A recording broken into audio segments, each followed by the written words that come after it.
So, Graham, I think one of the things that's emerged very clearly in the events that we've been running is time, the importance of time. And we heard yesterday a really powerful piece of feedback from the Troubles Gallery exhibition in the Ulster Museum. That they asked the question, do you have a story to tell? And somebody had written, not yet. And I think that kind of sense of when people are ready, or when these stories emerge, and that's something that you really signalled very in the first event of the network. You talked about the importance of time. So maybe you could say something about that. Yeah, I think there was this kind of idea around in the early peace process debates about storytelling, the idea that somehow some people have got their story kind of inside and ready, and they just need an opportunity, and then we can kind of, everyone can tell their story. And I suppose what we've learned through working on these issues over a long period and debating and thinking is that it's much more complicated than that.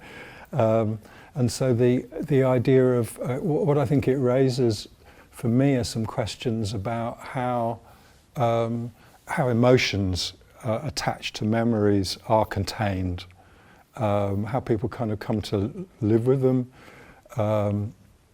I would work with some kind of psychoanalytic thinking, around the idea of what I would call defensive composure, the idea that you kind of have to shut things out in order to carry on living and to be able to function in the wake of really difficult and challenging and disturbing, but also everyday normalised kind of pressures of the kind that I think we're beginning to become more sensitive to now, not just the big traumatic shocks, but the everyday pressures. So I think what I've found very interesting and connects to my work through this network is the sense of working with yourself, with others in the network. This question of, well, not yet, but kind of, well, why now, in a sense? Like, what is it that provokes a need, a possibility, a desire to revisit, to make new sense? What stimulates it? And I think it raises very interesting questions for me about time and emotion. I mean, I was very struck in my work. I've been working for a number of years now, thinking about memories of the Troubles, particularly through life stories, and the life stories that circulate in the media. I've done some work with justice campaigns, for example, where what you find is that people are addressing issues, whether it's Bloody Sunday or it's the Kingsmill massacre, from 40 years ago, and emotions are present and have been in some sense carried or not, what's happened to them over that time. So that sense of a disjunction between the time of the event and the time of remembering or of the arising of emotions. I mean, I find that very fascinating and interesting, and that's really, what I've got a lot from in this network. Yeah, that is interesting, because I think what brought me to this approach to thinking about these things was an increasing awareness of the relationship between the mind and the body. Yes. And that actually memories get held, but where do they get held? And sometimes we think of it as just a cognitive, they get held and they get told, but in fact I realised that people were telling their stories all the time, in how they walked, in how they held themselves, in how they defended themselves. They were saying nothing. And so I really wanted to find a way to write history that incorporated those stories, that wasn't just about the verbal communication, and that was much more tuned into what bodies were holding. But that's a tricky thing to do. I didn't know how to do it. So in my own work, I do it through a sensory approach, but I did feel that there was a bigger question there that was beyond me, and in fact was probably beyond a single discipline, and that what we needed to do was for everybody to get together and think about how we might think about that and make that a central focus. And in some ways, it's for me through the network. It's about making pain central. It's about seeing it as well as and finding different ways to represent it, and those human connections that come when we see with compassion another person's pain. I mean, in your work, how do you approach the question in a way? Because there's a question, isn't there, about to what extent are people aware of their own holding and their own containing, and whether this kind of comes out in the conversations that you've been having in ways that people are not necessarily, they're discovering something through talking to you? They are discovering something. I mean, nobody has been, I don't, as far as I know, certainly in the interviews and conversations and in the follow-up afterwards, they haven't been overturned or unsettled in any, so they're still working within that sense of defensive composure. They can compose themselves and compose their stories. But yes, I do think that what is very interesting is I got somebody to interview me. Almost everything is outside of my awareness because I wasn't able to bring it in.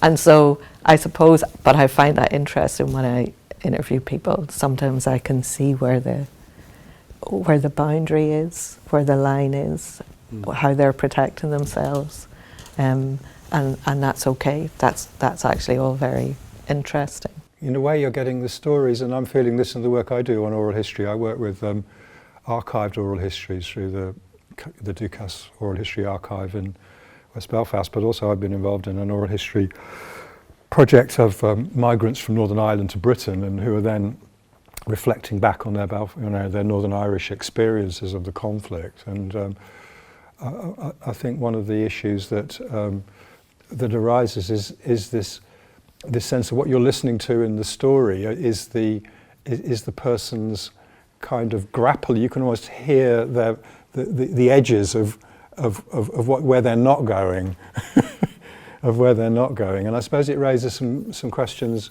that have been raised in the network here about practices where as individuals we come to a need to try and explore something, and how that relates to the wider social spaces and opportunities that are available. Yeah, I think that's great. So I'm really glad you said that, because actually space as well, and that's emotional space. It's the point at which you're at in your own life, but also it can be the physical space itself. It's really important, I think, in terms of how people talk, how they feel allowed to, safe to, where they feel that they can acknowledge but still contain the emotional reverberations of these things. So it's really multidimensional, isn't it? What allows, and then of course if you speak to somebody on a Monday, it'll be different to what they'll tell you on a Tuesday, and so all of these things but they're beautifully fluid.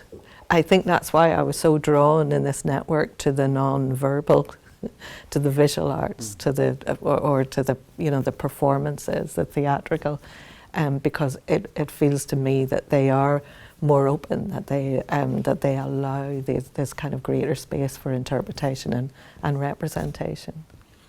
Yeah, I think I would agree with that, and I think that there's something about the kind of experimental nature of the conversations we've been having, actually through the course of the network, but the way people are bringing in their current work, where people are puzzling over this, whether they're kind of through visual work or through oral history or through architecture or various different, it's because it's been a multidisciplinary environment.